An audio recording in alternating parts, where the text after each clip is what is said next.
Hello বন্ধুরা, good morning. কেমন আছো তোমরা সবাই? আশা করি ভালো আছো, সুস্থ আছো। আমিও ভালো আছি, সুস্থ আছি। নতুন ব্লগের সঙ্গে জানাই তোমাদের অনেক অনেক স্বাগত। প্রত্যেক দিন তো ব্লগ শুরু করি সেই রান্নাঘর থেকে, নাহলে সেই রান্না বান্না ওইসব। আজকেও রান্না বান্না দেখাবো, তো ভাবলাম আজকের ব্লগটা আমি ঘর থেকে শুরু করি।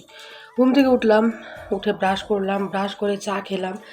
তো তারপর বিছানাপত্র গোছানো কমপ্লিট, ঘর পরিষ্কার করা কমপ্লিট।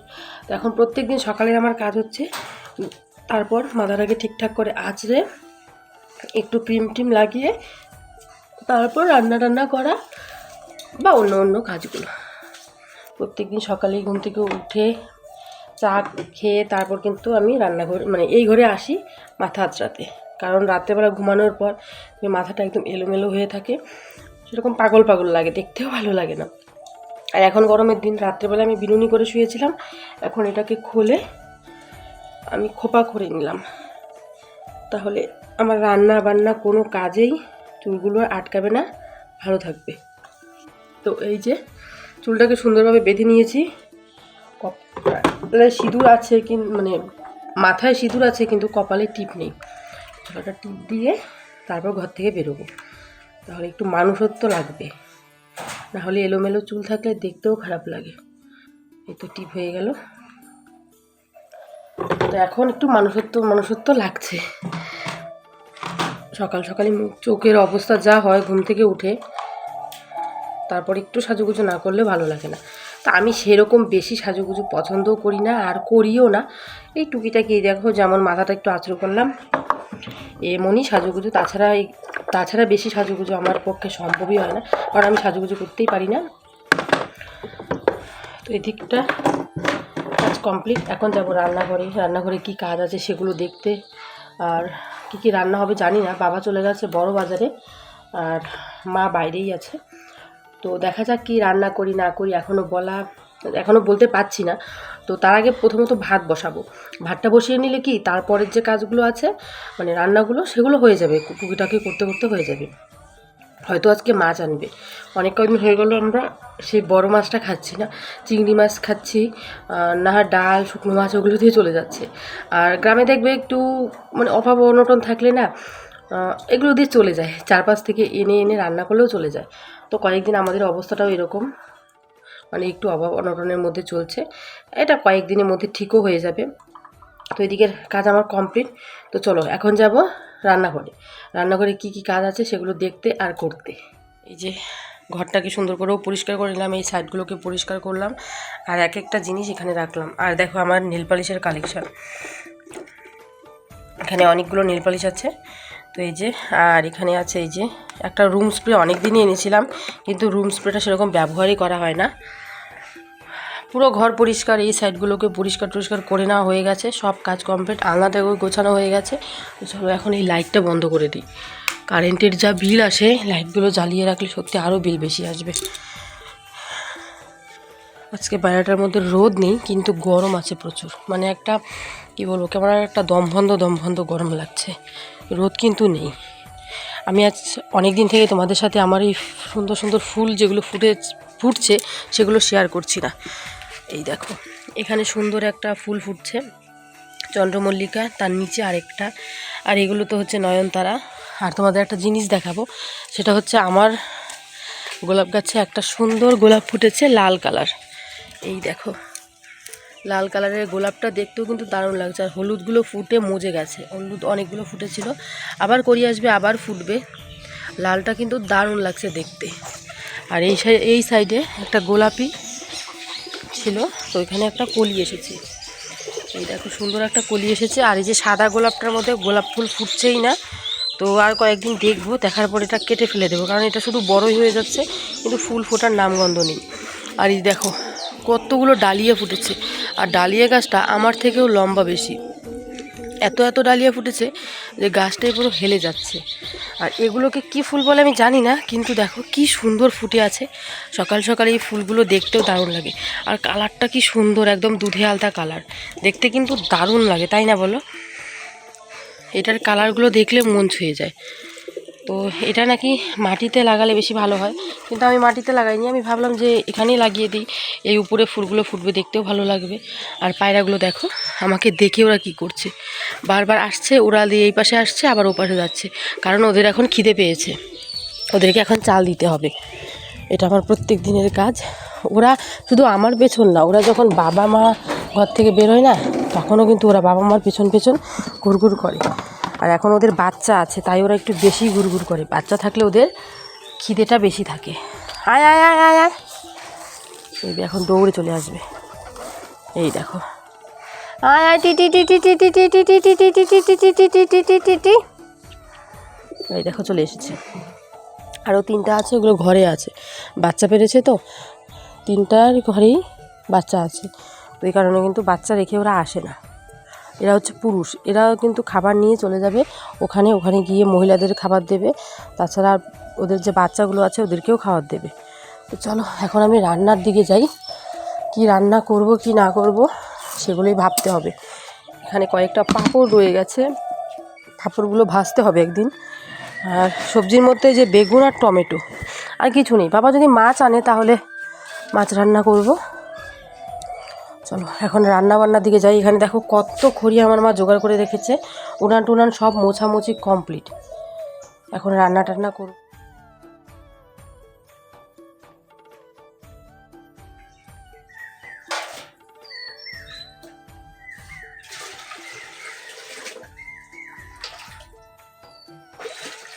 সকাল সকাল এদিকে চলে এসেছি নিজেদের পেটটাকে শান্তি করার জন্য, মানে রান্না বান্না। পেট শান্তি হলে শুনেছি জগৎ শান্তি। তো আজকে সেটাই সকাল সকাল শুরু করে দিয়েছি। ঘুম থেকে উঠে নিজের আশিবাসী কাজ যেগুলো আছে সেগুলো কমপ্লিট করে একদম ডাইরেক্ট রান্না করে, কাপড়টা পাল্টেই রান্না করে। তো চলো আজকের ব্লগটা তোমাদের সাথে একটা অন্যরকম কথা শেয়ার করব। আর গ্রামের পরিবেশ মানে কিন্তু চারদিকে পাখির কুঞ্জন, পাখির কিচিরমিচির, আমার কিন্তু বেশ ভালোই লাগে। তো তোমরা ব্লগটা দেখতে থাকো, আশা করি আজকের ব্লগটা তোমাদের কাছে ভালো লাগবে। বাবা এখনও বাজার থেকে আসেনি, আর এদিকে দেখো সব সবজি কেটে নিয়েছি। এখানে আছে গাজর, টমেটো, লাউয়ের ডাঁটা, তারপর এমনি ডাঁটা আছে, লাল ডাঁটাগুলো, আর বেগুন, আলু সব আছে এখানে। তো সব কাটা হয়ে গেছে। এখন এগুলো দিয়ে আমি মানে সর্ষে দিয়ে হালকা করে না মাখা মাখা, ওইটা করব সর্ষে বাটা দিয়ে। তো এই যে কড়াইয়ের মধ্যে তেল দিয়ে দিলাম, এখন দেবো যে 5 ফোড়ন। আর এই রান্নাটা আমার মার খুব প্রিয়, আমার মা খুব ভালোবাসে। এটা মাই রেডি করে দিল। আর এখানে লঙ্কাগুলো ধুয়ে রেখেছিলাম, তো লঙ্কাগুলোকে দিয়ে দিই।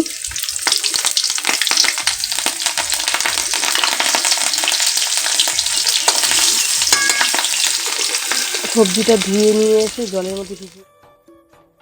বাড়িতে রান্নার দায়িত্বটা বলতে গেলে আমারই থাকে, কারণ আমি রান্না করতে বেশ ভালোবাসি জানো। নতুন নতুন পদ রান্না করতে ইচ্ছে করে। তো রান্না টান্না শেষ করে নিজের অনেক কাজ আছে, আজকে ভাবলাম পুরোটাই আমি রান্না করব, কিন্তু মা দিল না। মা বললো যে তুই ঘরগুলো মুছে দে, আমি রান্নাটা করে নিচ্ছি। এক তরকারি রান্না করে বেরিয়ে এসেছি ঘর মোছার জন্য। হ্যাঁ, আমি আর আমার বর এর আগের মাসে, মানে যখন আমি অরুণাচল প্রদেশে ছিলাম, তখনই কিন্তু আমরা বেবি প্ল্যানিং করে নিয়েছি। আমার না খুব বড় একটা সমস্যা আছে, সেই সমস্যার কারণে আমরা অনেকবারই চেষ্টা করেছি মানে বেবির জন্য, কিন্তু আমাদের বেবিটা কোনো কারণে আসেনি। তো এবার কিন্তু আমাদের শেষ চেষ্টা, মানে বলতে গেলে এই চেষ্টাটা করার পর আমরা ডক্টর দেখাবো, তারপর ভাবছি যে কি করা যায়। আর এইসব কথা কিন্তু প্রথম অবস্থায় ইউটিউবে বলতে নেই। আজকে ভাবলাম যে হয়তো কোনো সুখবর আসতে চলেছে, তাই আমার ইউটিউবে এইটুকু জানানোটা খুব দরকার। আর আমি অনেক কিছুই জানি না, অনেক কিছুই অজানা আমার কাছে, তাই একটু তোমাদের সাথে শেয়ার করব। এখন যা গরম পড়েছে, ঘরদোরগুলো মুছলাম, মোছার পর মনে হয় আমার শরীরেই একদম ঘামে ভেজে গেছি, মানে মনে হয় কি জলটা মনে হয় আমার শরীরেই ঢেলে দিয়েছি, এমন অবস্থা। তো মুখ টুকগুলোকে একটু ভালো করে ধুয়ে নিলাম, কারণ ঘামগুলো শুকিয়ে গেলে মুখটা কেমন চচ্চর করতে থাকে। আর এদিকে এসেছি কলের পাড়ের মধ্যে। এই যে এখানে একটা বেড কভার, আমার ঘরের বেড কভারটা সেদিন ধুয়ে দিয়েছিলাম, এরপর আর ধোয়া হয়নি, তো ওটাকে দিয়ে দিয়েছি, এখন জলের মধ্যে ভিজিয়ে রাখলাম, ওটা পরে ধুয়ে দিব। আর প্রচুর রোদ উঠেছে, মানে রোদের তুলনায় গরমটা বেশি। দেখো এই যে রোদটা যে উঠেছে, মন মেজাজ ভালো না, হাসতেও ভালো লাগে না। এখনও ও ফোন করেনি, দেখা যাক কি হয়। কোনো খবরও পাইনি জানো, খুব খারাপও লাগছে। ব্লগ যে শেয়ার করছি, কি বলছি কি না বলছি আমি কিছুই জানি না, কারণ আমার মন মেজাজ কিছুই ভালো না। তো চলো এখন ভাত খাবো, প্রচুর খিদে পেয়েছে। রান্না ওইদিকে হয়ে গেছে আর আমি এদিকে ভাত করলাম। আর সর্ষে বাটার যে তরকারিটা হয় সেটা করেছি। বাবা মাছ এনেছে, মা মাছগুলো রান্না করেছে। তার সাথে আজকে শীতলাউ যে আছে, শীতলাউয়ের পাতা বাটা করেছে, ওগুলো দিয়েই খাওয়া হবে। তো আমি মুখ ধুতে ধুতে মাথাটা অর্ধেকটা ভিজিয়ে ফেলেছি। তো এইভাবে চুলগুলো থাকলে না অনেকটা আরাম লাগে। চুলগুলো যদি গরমের দিনে একটু এদিক সেদিক হয়ে যায় না, তখন না শরীর কুটকুট করে, আর মনে হয় চুল কেটে ফেলে দিই। আর আমার সারা শরীর থেকে আমার মাথাটা অতিরিক্ত ঘামে আর প্রচুর চুলকায়। প্রত্যেক দিন মনে হয় মাথাটা ধুই, এরকম অবস্থা। আর মাথা ঘামলে দেখবে মাথার ঘামগুলো শুকিয়ে যায় আর খুশকি হয়ে গেছে প্রচুর, ওগুলো একদম কুটকুট করে, মনে হয় প্রত্যেক দিন ধুই। প্রত্যেক দিন ধোয়া তো সম্ভব না। তো চলো ঝটপট করে ভাত খেয়ে নিই, প্রচুর খিদেও পেয়ে গেছে আমার। এসে তারপরে এটা ধুয়ে দেবো। এখন তোমাদের বলি আমার সমস্যা। আমার মাসিকের টাইমে প্রচণ্ড পেটে ব্যথা হয়, প্রচণ্ড বলতে প্রচণ্ড। এমনও কোনো সময় যায় গরম জল মানে বোতলে ভরে পেটের মধ্যে লাগাতে হয়, মানে তাহলে নাকি ব্যথাটা কমে, সেরকমও করেছি। তো এই সমস্যাগুলো কিন্তু আমার না, শুধু আমার মায়েরও ছিল। তো সেই সমস্যাগুলো কাটানোর খুব দরকার। তো মেয়ে থাকতে না এই সমস্যাগুলো আমার কাছে সেরকম বড় ছিল না, মানে ছোটোই ছিল, তখন এগুলোকে আমি পাত্তা দিইনি। এখন ভাবছি যে এখন তো অনেকটা সময় হয়ে গেছে, এখন কিন্তু আমার বিয়ে হয়েছে প্রায় অনেক দিন হলো, এখন আমাদের বেবি প্ল্যানিংটা করা দরকার। তো চেষ্টা করেছি, বলতে গেলে দুবার চেষ্টা করেছি, কিন্তু কোনো লাভ হয়নি। এবার কিন্তু শেষ চেষ্টা। তো এটাই ওকে বলছিলাম, মানে আমার বরকে, যখন অরুণাচলে ছিলাম তখন ওকে বলছিলাম এবার শেষ চেষ্টা করব, তারপর আমরা ডক্টরের পরামর্শ নেব যে কী ব্যাপার বা কেন এরকম হচ্ছে। আর এখন একটা সুখবর, আমার জানি না এটা সুখবর কি না, এখনও কোনো চেক করিনি, কিছু করিনি। আমার মিন্স হয়েছে এর আগের মাসে পূর্ণিমার টাইমে, আর এবার দেখো পূর্ণিমা চলে গিয়ে অমাবস্যা চলে এসেছে। জানো আমার মিন্স কোনো দিন পেছায় না, মানে দুদিন অন্তর যায়, কিন্তু কোনো দিন 5 দিন 6 দিন পেছায় না। তো এবার পুরো অনেক দিন পিছিয়ে গেছে, এখনও চেক করিনি। এটা নিজেও জানি না যে ঠিক কতদিন পর চেক করতে হয় বা কিভাবে চেক করতে হয়, এগুলো জানি না। এগুলো কারণ আমাদের এখানে, মানে আমি যেখানে আছি সেখানে আমার মতো কেউ নেই, মানে যেমন আমার বয়স্ক এমন বৌদি ওরা আছে, কিন্তু কেউ তো কিন্তু সামনে চেক করে না। আর এখন সব কিছু মোবাইলের যুগ, মোবাইল দেখে দেখেই কিন্তু সব বোঝা যায়। তো মোবাইলে দেখেছিলাম যে 10 দিন চলে গেলে তারপর নাকি চেক করতে হয়, আজকে 8 দিন, আর 2 দিন মাঝখানে তারপর চেক করব, চেক করে দেখব যে সত্যি কোনো সুখবর আসতে চলেছে না অন্য কোনো সমস্যা। এখন সবটাই ভগবানের হাতে। তোমরা তো অনেকেই জানো যে ঠিক কতদিন পর চেক করতে হয়, তো প্লিজ আমাকে কমেন্টে একটু জানিও, আমার অনেকটা ভালো হবে। তো এদিকে চলে এসেছি কাকির বাড়িতে। এটা হচ্ছে আমার বাবার কাকাতো ভাইয়ের বাড়ি। তো ওদের বাড়িতে এসেছি কারণ আজকে হচ্ছে শনিবার, বার পুজো ওরা করবে। ওরা আমাকে বলেনি সকাল সকাল যে পাঁচালিটা পরে দিতে হবে, না হলে আমি সকালেই কিন্তু না খেয়েই থাকতাম। তো এখন নাকি ওরা একজনকে বলে রেখেছিল, সে আসবে না বলে দিল। তো এখন আমার নাকি পাঁচালিটা পরে দিতে হবে। বললাম আমি খেয়ে ফেলেছি, তো বলে কিছু হবে না, চল। তো ভাবলাম বার ঠাকুর যখন এতটাই কাছাকাছি ডাকছে, তো যাই, গিয়ে একবার পাঁচালিটা পরে দিয়ে আসি। পাঁচালি পড়া কমপ্লিট, এই পাশে দেখো সবাই একসাথে বসে গোল করে প্রসাদ খাওয়া হচ্ছে। আর এই যে দেখতে পাচ্ছ সাথে লোকটা, ওটাই হচ্ছে আমার কাকু। তো কাকুর কিন্তু শরীর বেশি ভালো না, কয়েকদিন আগে অপারেশন করে এসেছে। তো কাকুর শরীরটা এখন আগের থেকে সুস্থ আছে। এদিকে কিন্তু কাকি প্রসাদ মাখছে আর আমি ভিডিও করছি দেখে সবাই হাসছে, মানে সবাই লজ্জা পাচ্ছে। আর জানি না যে ভিডিওর টাইমে সবাই কেন লজ্জা পায়। আর আমি ওদেরকে ক্যামেরায় তুলেছি বলে ওরা অনেকটাই খুশি হয়েছে। কিছু কিছু লোক আছে জানো, যাদেরকে ক্যামেরায় তুললে ওরা খুশি হয় না, অনেক কথা বলে। তাই আমি কিন্তু সবাইকে ক্যামেরাতে সেরকম দেখাতে পারি না, কারণ সবাই পছন্দ করে না। এদিকে সবাই প্রসাদ খাওয়া কমপ্লিট হয়ে গেল, প্রসাদ খাওয়া হয়ে গেছে, এখন চলে এসেছি পুকুরে হাত ধুতে। আর ওইদিকে বাড়ির ভেতরে ঢুকিনি, পুকুরে চলে এসেছি। আর পুকুরের মধ্যে সত্যি এরা বাসন কাসন সব কিছু ধোয়, ভালোই লাগে এই জিনিসগুলো। এটার মধ্যে মাছ আছে, কিলবিল কিলবিল করে।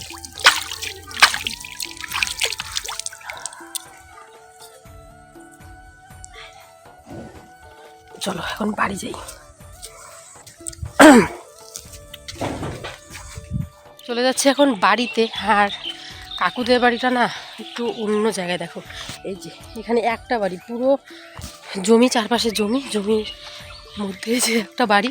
আর আমাদের বাড়িগুলো যেমন একসাথে অনেকগুলো বাড়ি আছে, এদের বাড়ির সাথে কোনো বাড়ি নেই, মানে অনেক দূর দূর। এদের বাড়িতে এমন অবস্থা হয় জানো, কোনো বিপদ আপদ পড়লে না চিৎকার করলেও কেউ আসতে পারে, মানে শোনাই যায় না, এরকম অবস্থা। এর জন্যই একসাথে বাড়ি থাকাগুলো না অনেক ভালো। প্রসাদ টসাদ খেলাম। তো আরেকজনকে নাকি বলেছিল যে পাঁচালিটা পরে দিতে, যদি আমাকে আগে বলতো তাহলে তো আমি একদম উপবাসী থাকতাম। তবুও আমি মাছ খাইনি, সর্ষে বাটা যে তরকারিটা হয়েছে সেটা দিয়ে আর লাউ পাতার বাটা দিয়ে ভাত খেয়েছিল, তখন মাছটা আর খাইনি। তো আমার না একদম বেশি লাগছে, কেন একটু কাজ না করতে হাঁপিয়ে যাচ্ছি, শরীরটা দুর্বল হয়ে যাচ্ছে, বুঝতে পারছি না কেন এরকম হচ্ছে। আর এই দেখো যে এই জায়গাটা হচ্ছে আমাদের পুরান বাড়ি। মানে আগে যখন আমার বাবা জেঠু এরা ছোটো ছিল তখন এই জায়গার মধ্যে আমাদের বাড়ি ছিল। এই দেখো আমাদের পুরনো বাড়ি, মানে এটা আমরা পুরান বাড়ি বলি। এটা পুরো গাছপালায় ভর্তি, এখন সেরকম এখানে কিছুই নেই, একটা জাম গাছ ছাড়া। চলো হাঁসফাঁস করছি তো, বাড়ি গিয়েও তারপর কথা বলি। তো কাকির বাড়ি থেকে এসে আর ভিডিও করিনি, প্রচুর শরীরটা খারাপ ছিল। এখন জানি না কেন শরীরটা প্রচুর দুর্বল লাগে, কিছুই ভালো লাগে না, সব সময় একটা অস্বস্তিকর লাগতে থাকে। আর কিছু কাজ করতে আমি প্রচুর টায়ার্ড হয়ে যাই, কেন এরকম হয় সেটা আমি বুঝতে পারছি না। তো ওদের বাড়ি থেকে এসে এতটাই শরীরটা খারাপ লাগছিলো যে ঘুমিয়ে পড়েছিলাম। তো তারপর ঘুম থেকে উঠতে সন্ধে হয়ে গেছে, সন্ধেবেলায় চাটা খেলাম। আর মা গেছে মামার বাড়ির ওখানে, কারণ আমাদের কয়েকদিন আগে ভুট্টা খেতে জল দেওয়া হয়েছিল, তোমাদের বলেছিলাম। তো সেই ভুট্টা ক্ষেতের মধ্যে না মামার বাড়ির পাশের বাড়িতে একটা বাড়ি আছে, তাদেরকেও মামা ডাকি, তো সেই মামারাই জল দিয়ে দিয়েছিল। আর এখন আমাদের পালা, মানে তাদের জমিতে এখন তাদের বুড়ো আছে, মানে এখন যে ধানটা করা হয় সেটা আছে। তো সেই বুড়ো খেতে আমাদের জল দিয়ে দিতে হবে। তো ওই কারণেই বুড়ো খেতে জল দিলে না বসে থাকতে হয়। আর মা গেছে মামার বাড়ির ওখানে, তো ওখানে বসে বসে এখন জল দিচ্ছে। বাবাও এসেছিলো, এসে আবার গেছে সেখানে। বাবা এসে চাটা খেলো, খেয়ে আবার গেল। আর আমি এখন রান্না বসিয়েছি। রাত্রেবেলায় কি রান্না করব কোনো কিছু খুঁজে পাচ্ছিলাম না, অল্প সবগুলো সবজি রয়েছে। তো ভাবলাম 3-4টে মাছ আছে, মাছের কালিয়া করি। অনেক দিন থেকেই আমার মাছের কালিয়া খাওয়া হয় না, মানে অরুণাচল থেকে আসার পর মাছের কালিয়াটা খাওয়াই হয়নি এখানে এসে। তো ভাত করে ফেলেছি, অল্প একটু ভাত মানে ঠান্ডা আছে, আর একটু গরম ভাত করলাম। আর এদিকে আমি এখন মাছের কালিয়া করব। তো ওই জন্য দেখো কড়াই বসিয়ে দিয়েছি, কড়াইটা পুরো গরম হয়ে গেছে। আমার কাছে মাছের কালিয়া বেশ ভালো লাগে। তো ওই যে পরিমাণ মতো তেল দিলাম, তেল দিয়ে এটার মধ্যে আমি এখন কিছু পাঁচফোড়ন দিয়ে দেব। আর হ্যাঁ, অনেকেই বলো মাছের সবজিতে পাঁচফোড়ন না দিলেও চলে, আমার ভালো লাগে, পাঁচফোড়নের গন্ধটা বেশ ভালো লাগে জানো। তো এই যে দিয়ে দিলাম পাঁচফোড়ন। তো পাঁচফোড়নটা ভাজা হয়ে গেছে, এখন মশলাটা মিক্সচার করে নিয়েছি, মশলাটাও দিয়ে দিলাম। এটাকে ভালো করে কষাতেই থাকবো, তারপর একটা সুন্দর কালার আসবে। আর মাছগুলো লাস্টে দেবো, তখন ভালো লাগে। আর এদিকে ভাত করে নিয়েছি, ভাতের মাড়টাও দিয়ে দিয়েছি গলতে। আর এই দেখো উনানে রান্না করে পুরো নোংরা হয়ে যায়, ছাই উঠে কি অবস্থা। আর এখন আর হাঁড়ি কড়াই এগুলো ধুবোও না বা পরিষ্কারও করবো না, সকালবেলা করবো সব।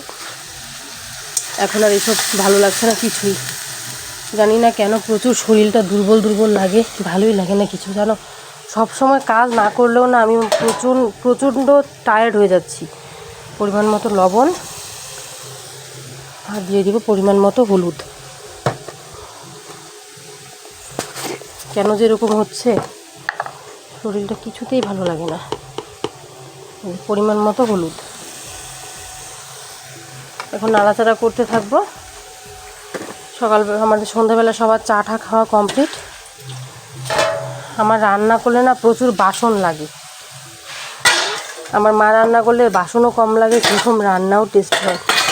তো এই গ্লাসগুলো এমনি নামানো হয়েছিল চায়ের সময়। এই জায়গাটা একদম পরিষ্কার, একটা পেঁয়াজ বেঁচে গেছে, পেঁয়াজটা রেখে দিই।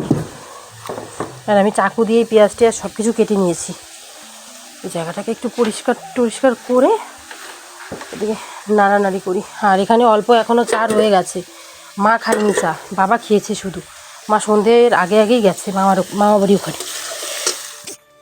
রাতের বেলার রান্নাটা প্রায় কমপ্লিট, আজকে এটাই রান্না করলাম। তো চলো আজকের ভিডিওটা ঠিক তোমাদের কাছে কেমন লাগলো অবশ্যই জানিও। আর আমি দুটো প্রশ্ন তোমাদের কাছে করেছি, সেটা অবশ্যই উত্তর দিও, আশায় থাকবো কিন্তু।